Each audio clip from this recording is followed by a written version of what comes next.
It's the 7th traffic fatality of the year, and the 6th incident involving a pedestrian. Police say a man was crossing the stretch of road in Harmon Saturday night, starting from the north sidewalk by Iglesia Ni Cristro Church. That's when he was hit by a silver Toyota RAV-4 traveling south. The victim then rushed to the Guam Regional Medical City, where he later died. GPD spokesperson Officer Paul Tapao. Over the weekend, we had another auto pet crash on Route 16, and it's unfortunate that we're starting to see more crashes happening with our pedestrians. Especially since 3 of the recent traffic-related deaths occurred just weeks apart and in the same village. It was in this very spot that a pedestrian was struck by a vehicle as he was attempting to cross the street Saturday evening, an area that, as you can see, is just a few feet away from a crosswalk.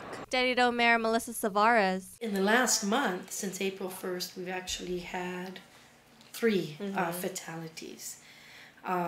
And that's 3 more than we actually need. But what's the cause of it all, and what can be done to prevent another tragedy on our roadways? We use the 4E approach, and that comprises of one is engineering.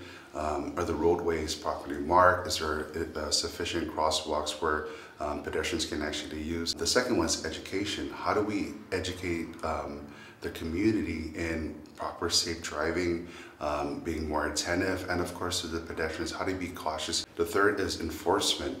Are we doing enough enforcement to help not only to enforce traffic violators, but to also educate them about their infractions and what they're doing?